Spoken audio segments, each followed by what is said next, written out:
Take it away, Hiram. Hello, everyone. This is Hiram. I'm a new author as well as a new member of the tribe. And I have the pleasure of introducing our next author, and it is Vanessa Miller Pierce. Vanessa Miller Pierce is a national bestselling author, playwright, and motivational speaker. Several of her novels have appeared on Essence Magazine's bestsellers list. She has also received numerous awards, including Best Christian Fiction Mahogany Award and the Red Rose Award for Excellence in Christian Fiction. Forever was released on August 25th. It is the first book in the Let's Stay Together book series and her 50th Christian fiction title.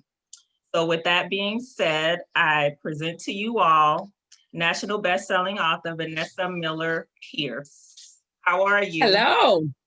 Hello. Thank you guys for having me. Hey, Royce, I see you down there. And Lisa, thank you so much for this. You have really put together an awesome event. And so I really, really appreciate this. And thank you, my host. I appreciate you emailing me. No, you didn't email me. I'm sorry. You sent it on Facebook and put together a promo for this. You got it going on. You rock. All I had to do was just tag. Thank you. Well, we have a fearless leader up there over in the corner too. So, but we have a few questions for you. And if somebody can help me out, if you see some questions in the chat as well, please let me know. I'll turn this up a little bit. All righty. Okay. So the first question, tell us a little bit about your journey to becoming a Christian fiction author. That takes longer than this 15 minutes we got. but I'm gonna try it out. I started writing when I was a kid. I always knew that writing is what I was supposed to do. As I grew up as a teenager, I was reading these gangster books and things like that. So I wanted to write about gangsters like Gino and Chances. And so I kept writing different books. I never could finish one. I'm thankful today that I never finished one of the ones that I was trying to write before I actually became a Christian fiction author.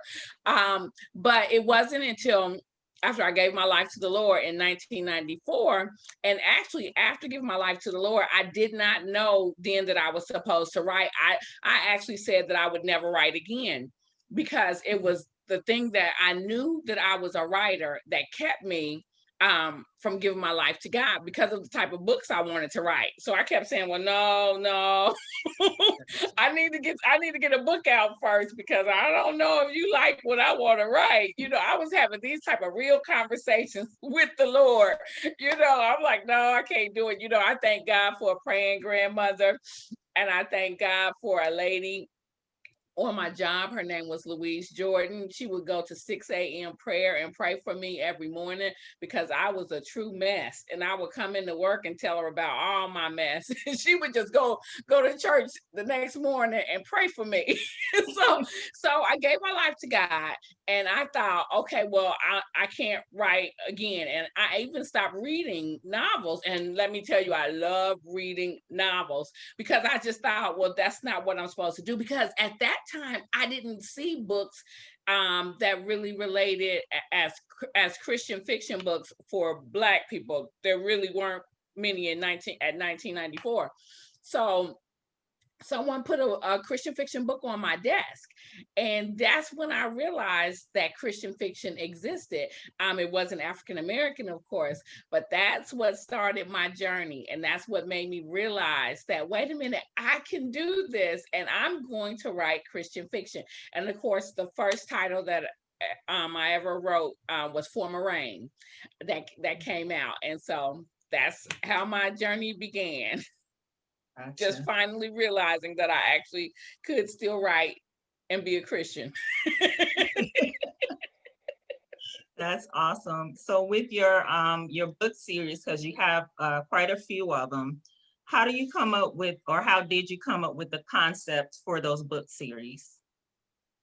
Ooh, it's different things each time. You know, you'll see something on the news. You'll want to write about that. You'll I could be in a conversation, and then all of a sudden I'm thinking, ooh, I can write about this. It is, and you guys know, as authors too, the stories just will come to you in just different forms, and it's just always interesting.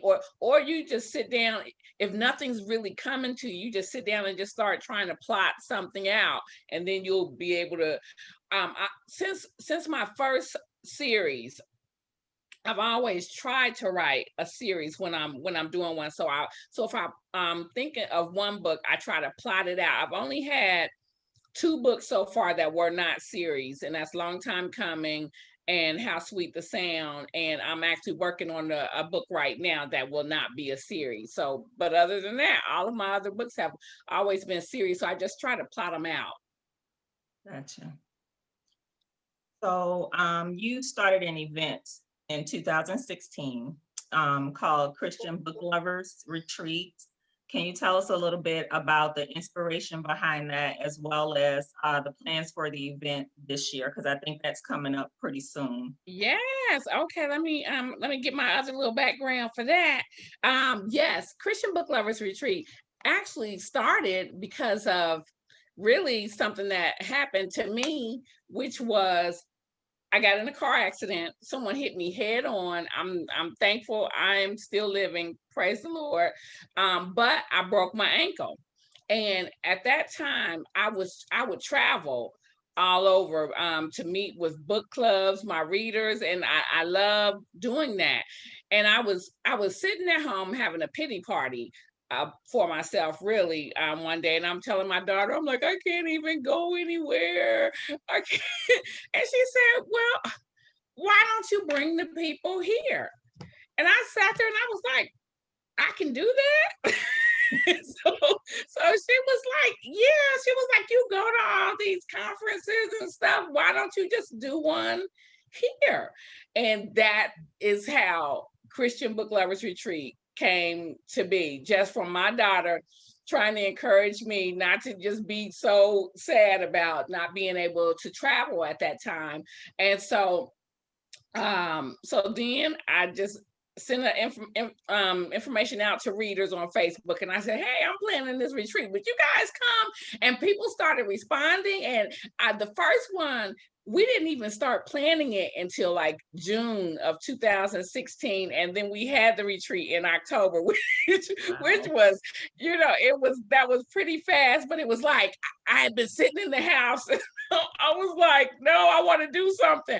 And so since then, the retreat has grown. The people who come, we just have a really good time. It is about faith, fun, fellowship, and a whole lot of books. And so what we try to do, we try to because it's a Christian book lovers retreat, we try to make ourselves a little different in that we do praise and worship. But then we also do a lot of games because I believe, like the Bible says, that laughter is good like a medicine. And so that is the reason why we try to, we do games. We do a lot of things at the retreat that's going to just bring laughter to somebody's soul. And that is important to not only me, but to the board members of the Christian Book Lovers Retreat as well. So we just combine just a lot of stuff. We throw a lot of stuff at the people, and we just try to have a good time, and we bring faith into it. That's awesome. And then the event that's planned for this year, what's the dates for those? Oh yeah. This year, Christian Book Lovers Retreat will be virtual. Our faith event is Overcomers. So you guys can see behind me, it says Overcomers. And don't we need to be overcomers this year with this coronavirus on rampage, and who we got in office? But praise Jesus. So it will be October the 23rd through the 24th. Today is actually the last day of registration, because with me, I don't like to hold registration to the very end, because makes me too frazzled. There's a lot of things that we end up having to get done for our attendees, and I want to be focused on making sure that they have a really good time instead of me trying to, oh, wait a minute, we got another person registered. Oh, so registration ends this weekend. But October through the 24th, it's just going to be 2 days for the readers, and on the 22nd we're doing an author educational day. We will have Jocelyn Bailey, who's the editor at HarperCollins Christian Publishing. She's going to do a workshop on how to write a proposal, so that gets noticed by the Christian publishers. And then we're going to have Rhonda McKnight is going to do a workshop for authors. We're going to do networking, and then Angela Anderson is going to do an event on marketing, because we really need to know how to market, especially in times like this. Things have changed. We have to shift. We have to understand how do we really use social media. And I'm not as young as I was when I first started writing, and so all of this new stuff, I'm like, wait a minute. I have to learn something else. So look, my grandson was in here the other day trying to teach me how to use another device, and I was like, too much information. No, but I understand that same thing with my son and my nephew, so I get it. It's a lot to learn. Yes. It's a lot, but Angela is going to be teaching people on different things, especially on marketing online. Gotcha. So with your 50th book being published, tell me a little bit, or tell us a little bit about how that feels, and just, looking at your journey from beginning to now. Woo, let me tell you, I was really surprised that publishing my 50th book meant as much as it did to me. I had said when there's my little cover, forever. When I first started writing, I said I'm going to write at least 100 books before I'm finished. So if I get to 100, don't tell me to stop. I said at least 100 books before I'm finished. And when I looked up and I realized I was at book number 50, I said, wow, I'm halfway there. So it meant a couple different things to me. And I don't know if I have really enough time to explain a little bit more about now what my journey is for this next half. So I said, okay, I'm halfway there. And so many of you may know, like, I've been published by 4 different publishers through my career, but it was probably about 2012. I went off and I just was publishing my own, and I hadn't even thought about coming back to a publisher until recently, when I started looking at, I have some other goals that I want to get done. And so with this being published as my 50th one, I said, okay, wait a minute, I want to take a new direction after this. And so I guess I can announce it now, because we finalized a few things. I've come back. I'm going to be publishing books with a mainstream publisher. Again, I'm now going to be with HarperCollins Christian Publishers, and so we have a book that will be coming out. It won't come out till 2022, thank God, so I can actually get back out and travel with that book. But I'm very excited about that. And also with some stuff like Victoria was talking about, one of the reasons why it was very important to me to come in with one of the Christian publishers like this, with a big Christian publishing house, is because they don't have any African-American Christian fiction writers. So I said, well, it's time for us to change that. And it's, and I'm also thankful that my editor with them, she has also, she said she would come to the Christian Book Lovers Retreat to meet other authors that we have there. So I'm very thankful for that. And so that's one of my goals.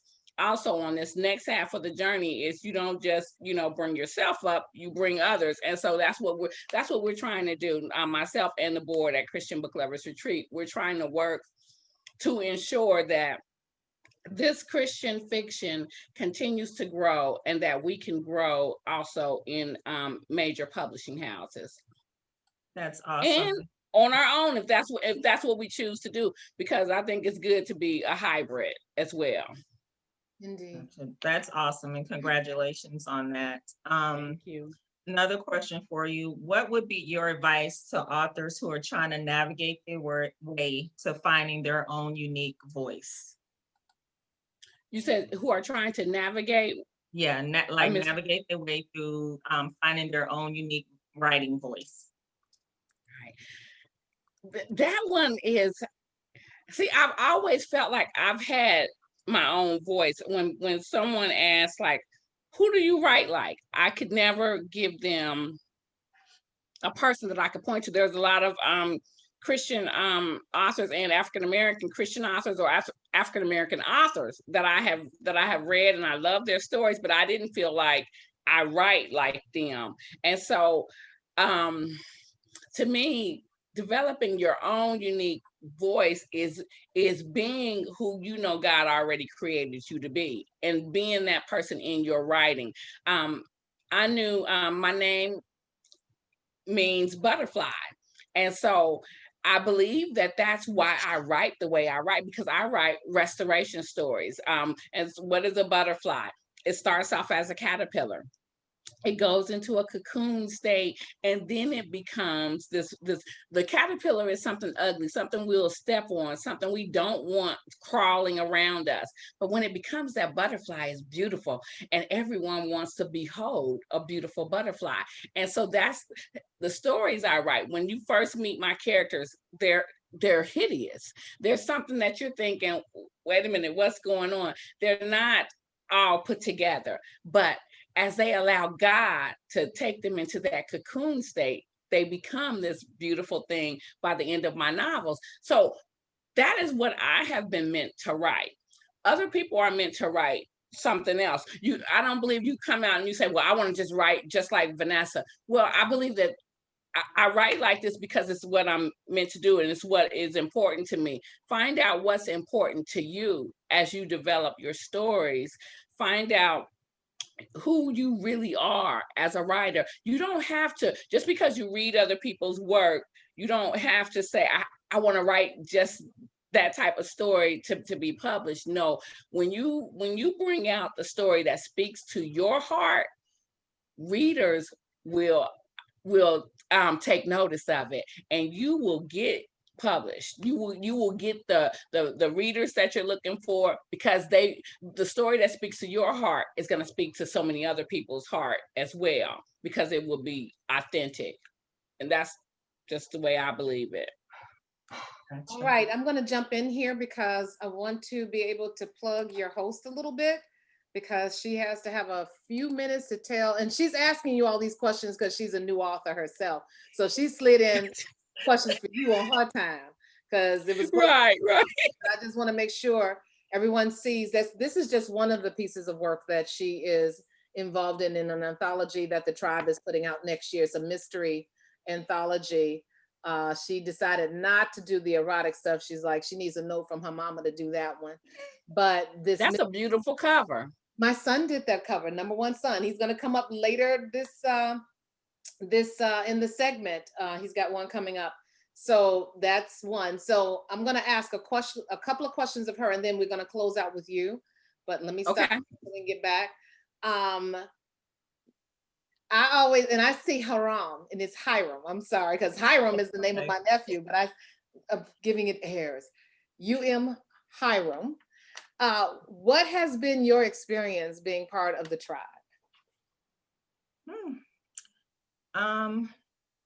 For me, as a new author, I think I've been able to learn quite a bit just about the craft of writing. And that's so important, because, you see so many authors, they put out books, and I initially wrote a book, self-published a book in 2017. And just, being a part of the tribe now and learning the craft and learning a little bit more, I'm actually in the rewriting stage for that book. And so I think just, the support, the learning, and I think it's, for me, it's a family, and there's a difference when you have between a family and a clique. So the tribe for me, you have a family where you can learn from and you can ask questions and, you have that support. So. What has been the hardest part of being in the tribe?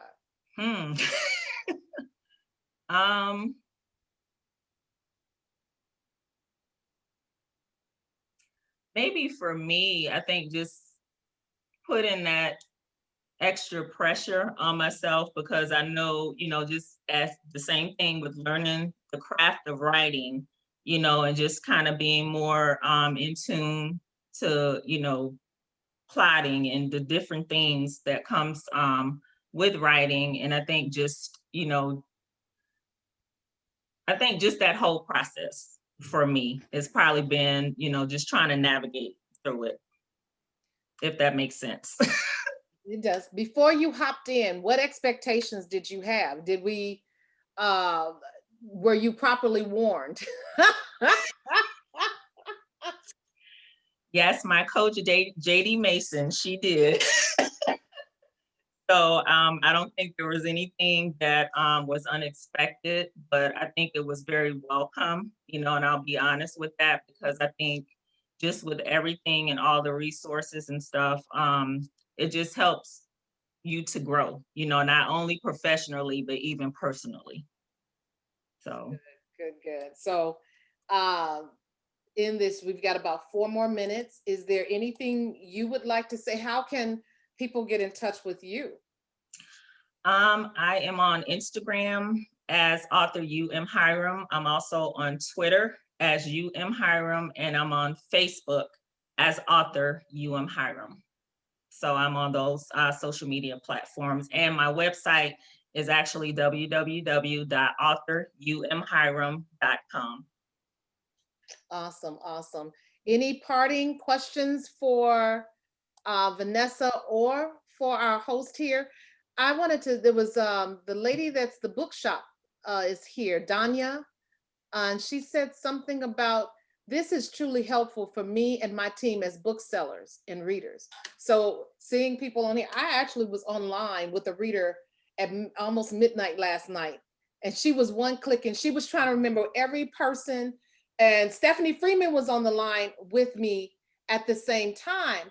She was like, one click here. So it was a 3-way, but it was a reader, and she was happily one clicking. And here's the thing, she's like, I feel like I'm not doing enough, because I come back with at least 60 something books from the cavalcade. So, she felt like she didn't keep up with her numbers. So she listened. She wasn't buying the book, she was buying the author talking about their books and paper bag. Oh yeah, the paper bag test guy, and she was clicking. And then what happened on Amazon, it started suggesting to her some of the people who were on the cavalcade. So evidently a whole flock of people went into Amazon to buy the people from the cavalcade, and it started suggesting books from people from the cavalcade, not tribe members, but people who were part of that. Was like beast mode at midnight. Get somebody on the phone so happy to be buying books and one click crazy, just whoop, whoop, whoop, whoop. It was like 7 books, 8 books. It's like, oh, that's the kind of readers we like, and they listen. Yes, Vanessa. I was just gonna say, this is my first time with the cavalcade, and I just wanted to say thank you. I think I know how I got here. Yes, Royce. Let me unmute Royce. Well, she has always advocated for you, Brian Smith, and Clay. She brought up Patricia Sargent. I know Patricia Sargent.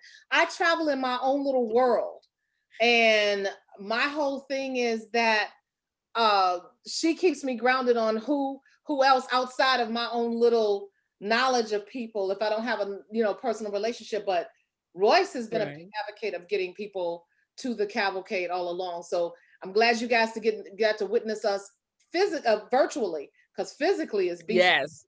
We get readers who. Yes, it's been awesome. Thank you, Royce. Thank you, Vanessa. I've been following you since your original Reign series, so I really, really, really appreciate you. And I so appreciate you. And somebody yesterday mentioned you you bring food to the Christian Book Lovers Retreat too, and my husband still be talking about that food. I gotta eat. I gotta eat. No, you feed your whole crew, and then you hand over food to other people. So we appreciate you. Thank you so much. Oh man, those wheat rolls. Oh my God, those homemade rolls, butter rolls. Yes. Ultimate. She brought them to the Bahamas when we went to the Bahamas. She brought them with us to the Bahamas. I was like, oh my God, that has been an amazing thing. You had those when we had the book club meeting at your house, didn't you? I had those sweet rolls, right? It was at the book club meeting. Mm-hmm. She can cook now. I was trying to be nice because you said you was on a diet because you wanted to fit in your wedding dress. Oh yes, that's right. It was right before my wedding. I still fit into it, so we good. Yes, indeed. Yes, indeed. I wouldn't fit in it today. Ooh, I'm telling. Quarantine pounds. Yes, indeed. Okay, so we're gonna slide on over. First, let me stop. We're recording in 30 to 1 hour minute segments.